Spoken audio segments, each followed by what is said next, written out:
Just look at you, Teni, still selling Akara after all these years. How could you, Debbie?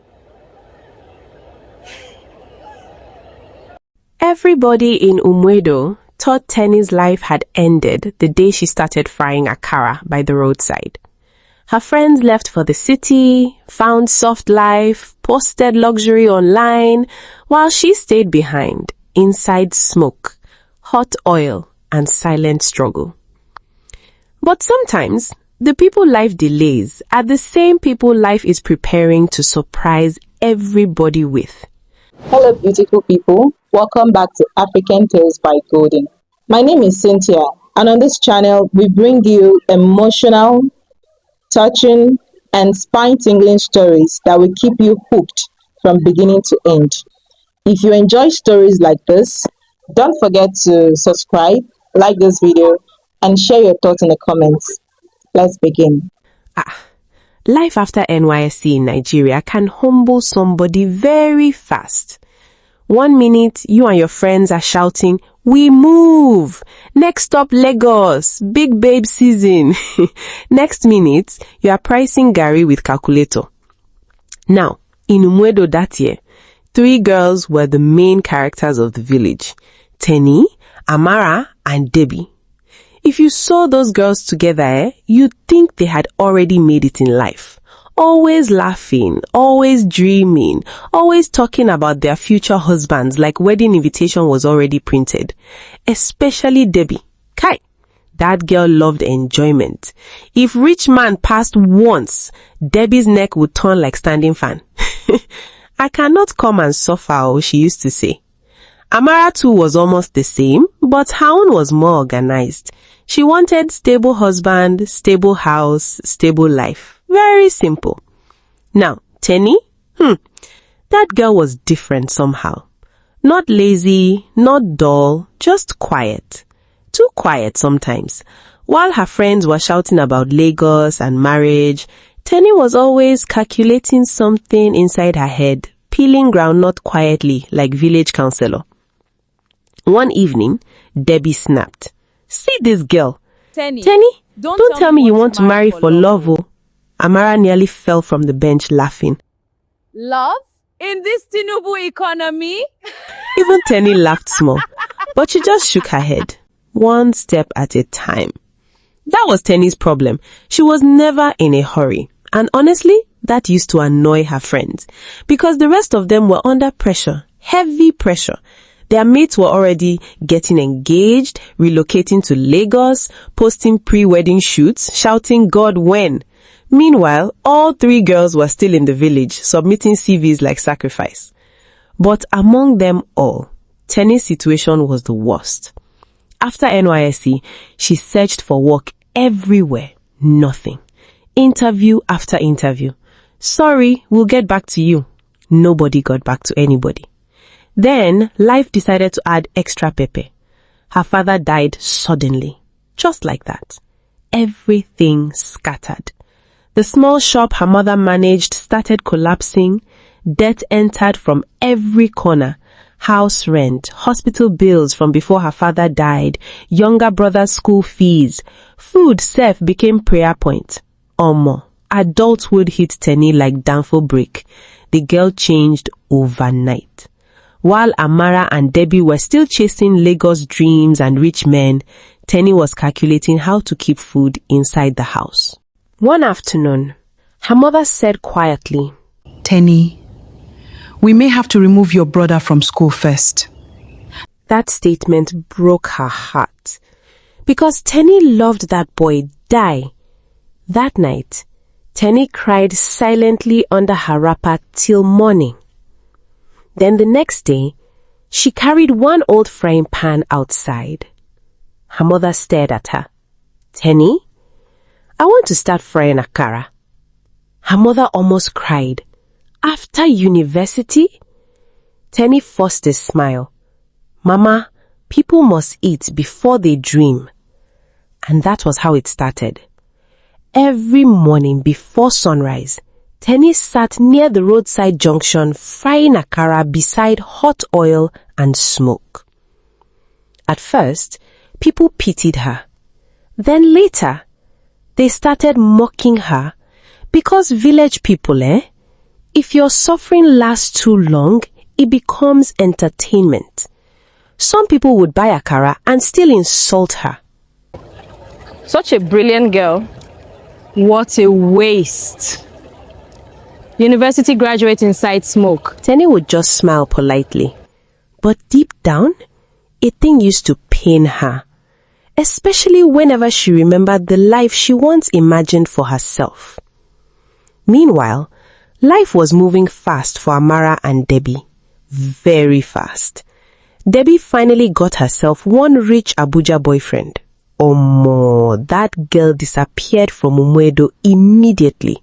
Suddenly, her Instagram was full of hotels, wine glasses, rooftop restaurants, soft life captions, and videos inside big cars with AC that could freeze fish.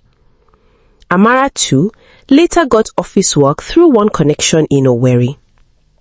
Small, everybody was leaving the village, except Teni. Years passed. 1 year, 3 years, 5 years. Still frying Akara. Still standing beside hot oil every morning. Still hearing, Teni add pepper. Teni, my change in ko. Sometimes, she would see old classmates driving past and quickly look away, because shame can choke somebody quietly. Then, one December afternoon, everything happened. Village was full because people had returned for Christmas. Music everywhere, cars everywhere. Dirty December in full force. Teni stood near her roadside stand, fanning smoke away from her face, when one flashy white SUV sped through muddy water. Splash! Dirty water poured all over her wrapper and tree.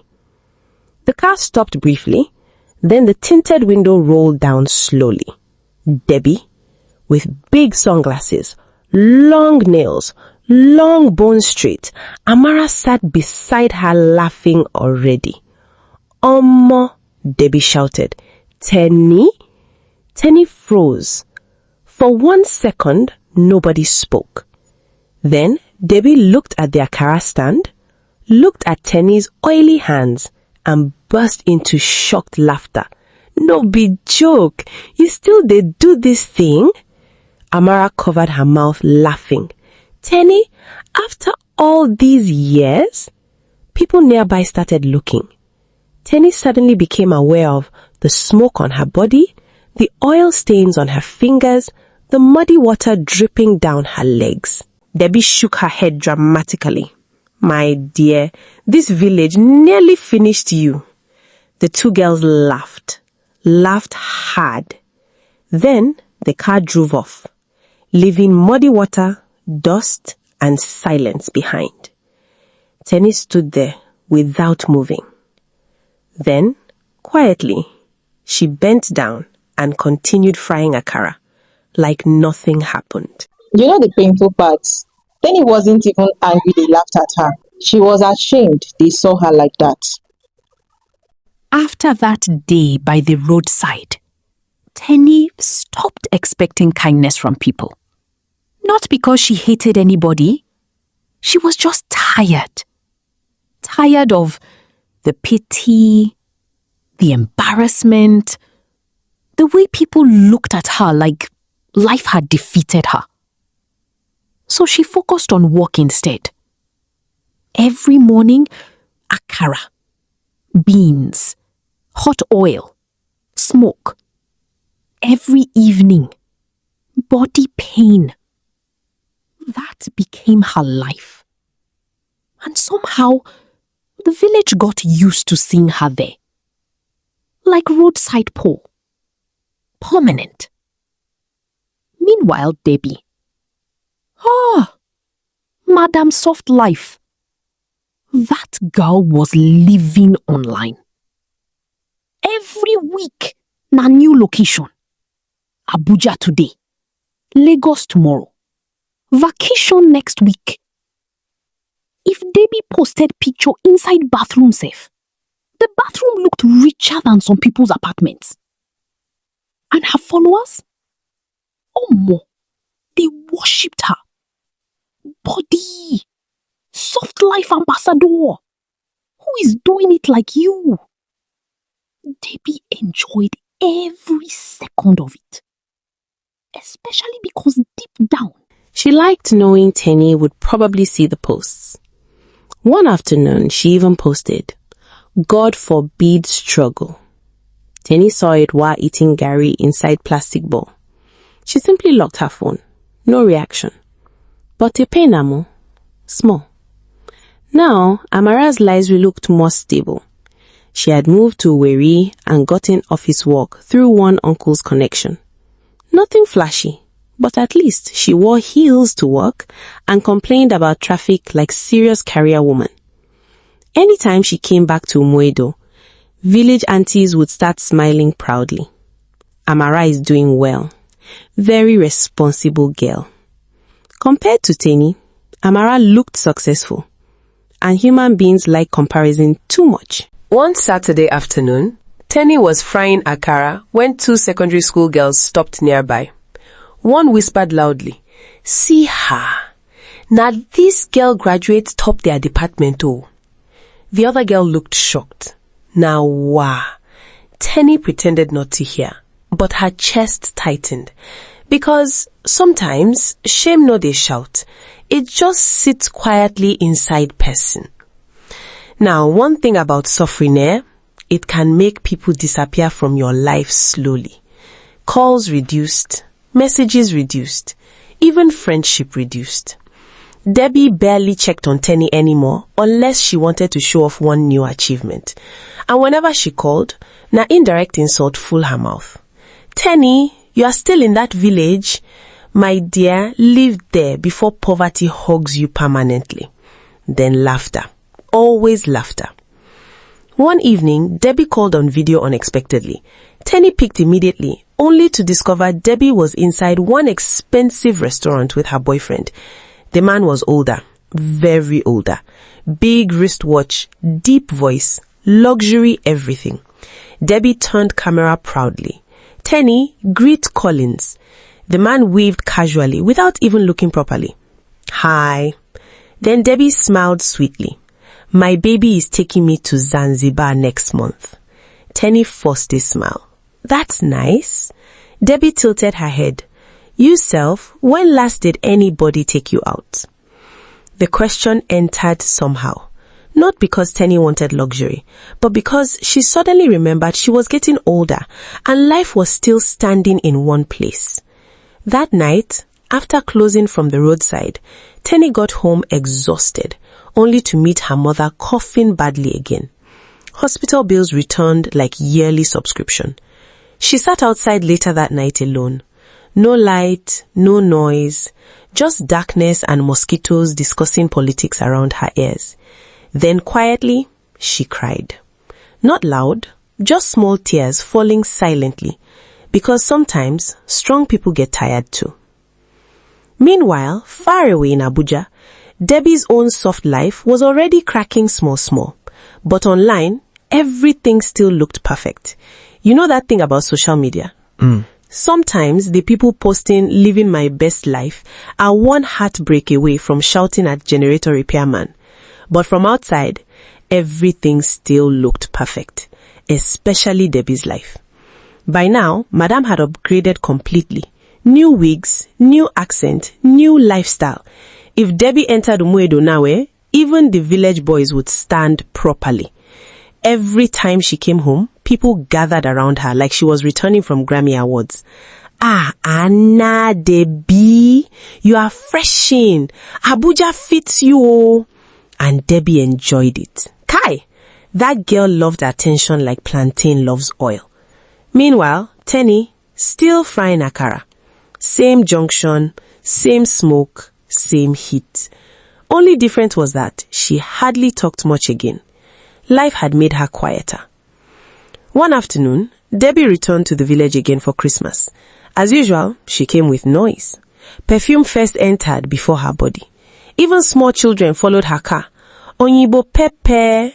Debbie wore one white jumpsuit and big dark glasses like actress coming for movie premiere. Amara was already back to, now married, proper married woman. Attachment lashes, wedding ring, calm voice. From outside, she looked settled, but Teni noticed something immediately. Amara hardly laughed anymore. Not real laughter, just small polite smiles, like somebody managing tiredness. Still, nobody talked about personal problems. Everybody was packaging. That evening, the three girls somehow found themselves sitting outside Mama Nkechi's shop again after many years. For a moment, it almost felt like old times. Then, Debbie started. My baby wants us to buy property in Kigali next. Amara nodded slowly. Nice. Debbie flipped her hair proudly. Teni, Yusuf, where will you leave this village? Teni smiled faintly. When God helps me. Debbie clicked her tongue dramatically. No, babe, you are too comfortable suffering. That sentence landed badly. Even Amara shifted uncomfortably. But Debbie continued anyway. You've spent almost your whole youth frying Akara. Silence. Teni looked down quietly. Then she asked softly, Are you happy? Debbie laughed immediately. Look at this girl asking me that kind of question. But before anybody could say another word, a loud female voice suddenly shouted from across the road, Deborah! All three girls turned. One angry woman was marching toward them with fire in her eyes. Two children followed behind her. Everybody nearby stopped talking. The woman reached them breathing hard, then pointed directly at Debbie. So, this is where you've been hiding? Debbie's face changed instantly. Excuse me? The woman laughed bitterly. Excuse who? You collected car, you collected apartment, you collected trips. Then she pointed toward the children. Meanwhile, my children are at home asking why their father abandoned them. People had already gathered now. Village people and free entertainment, deadly combination. Whispers started immediately. Jesus, is she serious? Na married man? Debbie's lips started shaking. You are embarrassing yourself. The woman laughed painfully. No, you are the one that should be embarrassed. Then she brought out her phone, opened pictures, family pictures, her husband, Debbie, vacation photos, everything right there in front of everybody. The exact soft life Debbie had been posting online suddenly started looking dirty, fake. Heavy silence covered the place. And for the first time in many years, Debbie looked small, very small. The woman wiped her tears angrily, then said the thing that finished Debbie completely. You thought you were chosen. You were just hidden. Or more. Even the air became uncomfortable. Debbie grabbed her bag shakily and walked away fast before anybody could stop her. People stared as she left, some with pity, some with satisfaction. Amara sat frozen. Teni said nothing. She just quietly watched Debbie disappear into the darkness. After that embarrassing night in the village, Debbie disappeared for weeks. No posts, no videos, no soft life updates. People started whispering immediately because Nigerian people can smell scandal from another state. At first, Debbie locked herself indoors in Abuja, crying like somebody died. Because technically, something had died. Her image. The rich older man stopped answering her calls completely. At first, she thought he was calming his wife down. Then 1 week passed, 2 weeks, nothing. Even the apartment he rented for her suddenly became problem. One morning, the landlord came knocking. Madam, your rent expires next month. Debbie's chest tightened. For the first time in years, fear entered her body properly. But how can Debbie suddenly become ordinary? Impossible. Not after all the packaging. not after posting soft life ambassador. So she started faking harder, borrowed designer bags from one influencer friend, entered debt, took pictures inside restaurants without ordering food, posted old vacation pictures like they were recent. Sometimes she'd enter one boutique, snap pictures quickly, then leave pretending she was coming back. Online, everything still looked perfect. Offline, death was swallowing her. One night, she sat inside darkness because NEPA took light and she couldn't afford diesel. But 5 minutes later, she posted, "Luxury is a mindset." Or more. Even suffering was confused. Now, Amara's own matter, different kind of pain entirely. From outside, her marriage looked peaceful. Too peaceful.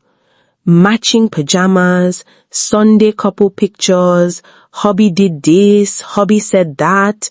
But inside that house, coldness. Real coldness. Her husband was not romantic, not warm, not gentle. Everything in that marriage felt like office work. Wake up, cook, go to work, come back, sleep, repeat. And whenever Amara tried to complain, the man would say, "What exactly is your problem? Am I not taking care of you?" That sentence used to silence her, because technically he was right. He paid bills, he provided food, he didn't cheat publicly, so why was she unhappy? Even Amara couldn't explain it anymore. Then slowly, the insults started small. You women are never satisfied. You talk too much. You are becoming useless. One night, after an argument, the man pushed her roughly against the wall. Not enough to leave major injury, but enough to leave silence. That night, Amara sat in the bathroom crying quietly so neighbors wouldn't hear. Then she swallowed 2 sleeping pills and slept on the floor till morning. From that day, sleeping pills became her escape. Meanwhile, back in Umuedo, Teni was still surviving one day at a time. No soft life, no luxury, no fake packaging, just work. One rainy evening after closing from her Akara stand, Teni was trekking home when she noticed something near one abandoned kiosk by the roadside. A small boy, curled up near the gutter, shivering. At first she walked past, then stopped. Something about the child didn't sit right with her. She turned back slowly. "Hey!" The boy looked terrified immediately, like stray dog expecting stone. Teni crouched down carefully. "What happened to you?" The boy said nothing. His lips were dry, eyes swollen, body dirty. Teni's chest tightened. "Where is your family?" The boy started crying immediately. Heavy crying, the kind children cry when they're trying to be strong. Small, she pieced the story together. The boy was around 10 years old. He had been kidnapped while returning from school in Abuja over a month ago. The kidnappers moved him around different places before abandoning him during police pressure. He didn't know how to get home, didn't know who to trust, and for days, people had been passing him without stopping. Teni looked at the child quietly, then looked at the dark road ahead. She barely had enough for herself. Sometimes even her own dinner was Akara and water. Yet, she couldn't leave him there. "Come," she said softly. The boy hesitated, then slowly held her hand. That night, Teni gave him food first before eating. The boy devoured the food like somebody escaping hunger.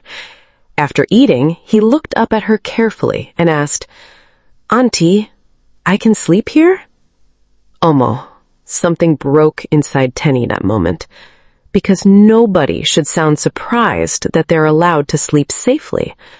From that night, the boy stayed with her, quietly becoming part of her struggling little household, and somehow, for the first time in many years, the house started feeling less heavy. the small boy changed Teni's life quietly. Not with money, not with miracle, just presence. His name was Daniel. At first, he barely spoke. He barely remembered anything about himself. Any loud sound used to make him jump. Sometimes he woke up at night crying from nightmares. Teni would sit beside him, rubbing his back gently like worried mother. Relax, you're safe here. And slowly, the boy started healing. Months passed. Then one evening, while helping Teni pack Akara into nylon bags, Daniel suddenly mentioned a street name in Abuja. Teni froze. You remember your house? The boy nodded slowly. Small, more details started returning. School name, estate gate, his father's office building. That was when Teni realized the boy's family might still be searching for him. But transportation to Abuja was expensive. Very expensive. Still, she started saving gradually. Every extra profit from Akara entered one small container hidden inside her room. No new clothes, no enjoyment, nothing. Even when her slippers cut completely, she still tied it with a pin instead of buying another one, because somebody's child was waiting to go home. Months later, Teni finally traveled to Abuja with Daniel. The journey itself nearly finished her. Stress, fear, confusion, but somehow they found the estate. The moment Daniel pointed at one cream-colored duplex and whispered, "That's my house," Teni's heart started beating fast. Before they even reached the gate fully, one woman screamed from the balcony, "Daniel!" Omo! Chaos.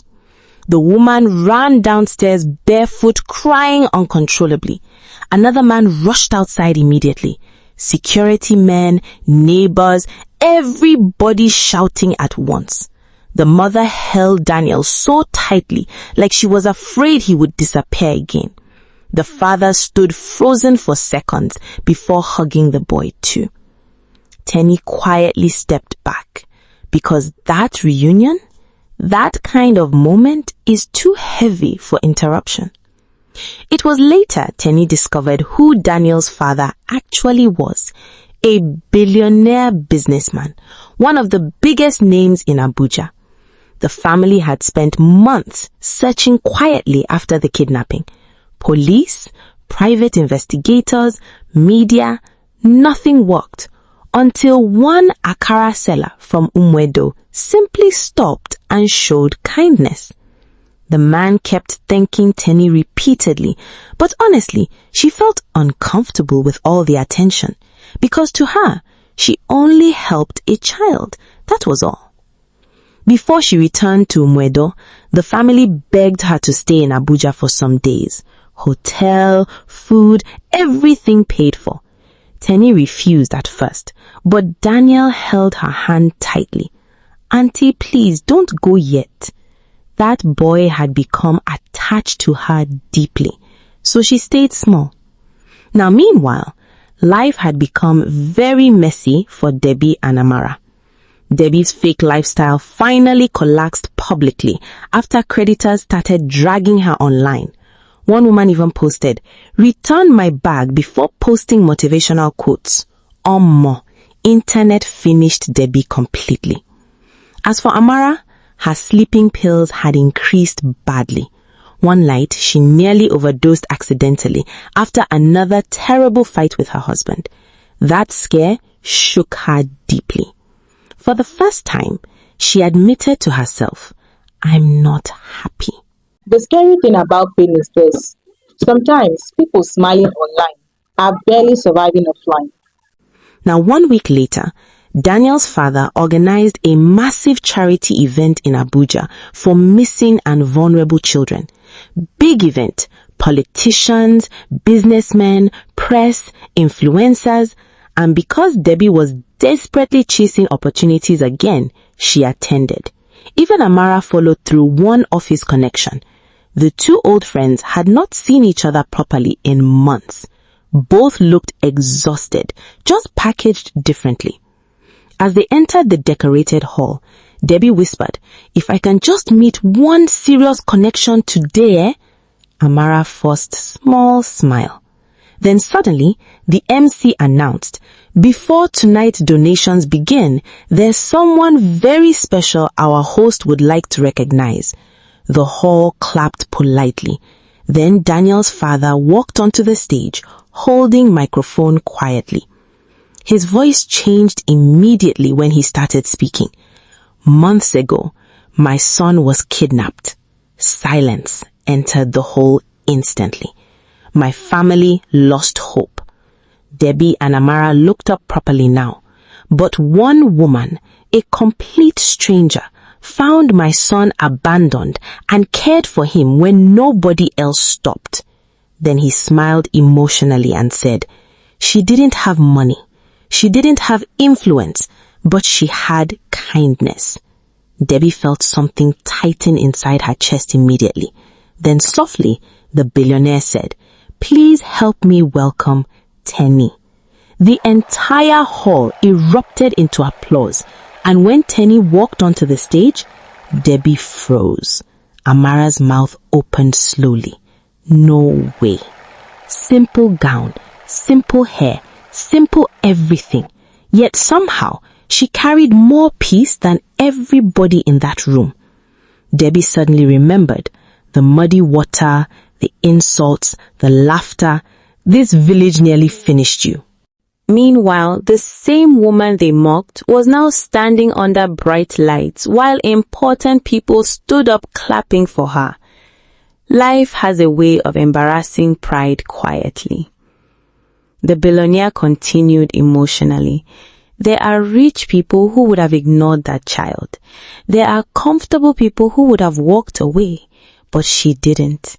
Then he handed Teni documents, a fully funded business and education grant in her name. The hall exploded again. Daniel ran onto the stage hugging Teni tightly, and that was when Amara started crying quietly. Not because of money, because for the first time, she realized Teni never allowed suffering to turn her wicked. After all the hardship, all the mockery, all the shame, she still remained soft-hearted. That realization humbled both women badly. Later that night, after the event ended, Debbie and Amara found Teni sitting quietly outside the hall alone. Abuja breeze moved softly around them. For few awkward seconds, nobody spoke. Then Debbie suddenly burst into tears. Heavy tears, real tears, not social media tears. "I'm sorry. Teni, I used to look down on you." Amara wiped her face quietly too. "We all did." Teni stayed silent. Then Debbie laughed painfully through tears. "Meanwhile, Nami they borrow wig and handbag to keep up online." Amara shook her head slowly. "And me, I was swallowing sleeping pills every night pretending my marriage was fine." Silence again, heavy silence. Then Debbie looked at Teni properly for the first time in years. Not at her clothes, not at her struggles, at her. And softly she asked, "How are you able to stay this calm through everything?" Teni smiled faintly. That same quiet smile she always had since village days. Then she said softly, "Some people bloom early." The two women listened quietly. Some bloom quietly. A tear rolled down Amara's face. Then Teni finished. "But late is never lost." Omo, nobody spoke after that, because that sentence carried their whole life inside it. All the years of comparison, all the pressure, all the fake lifestyles, all the hidden pain, everything.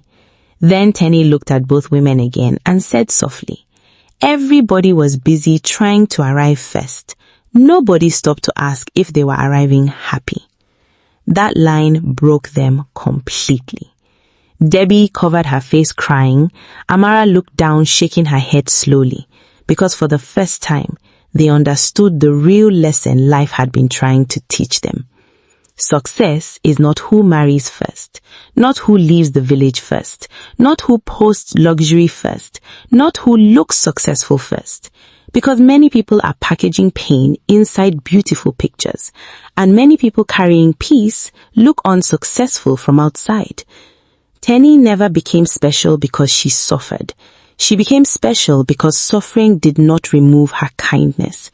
And honestly, that was the real victory. Thank you so much for watching this story to the end. If you enjoyed the story, please like the video, subscribe and turn on the notification bell so you don't miss out on emotional, interesting stories like this. At what point did Teni's story really touched your heart the most? I'll be reading your thoughts.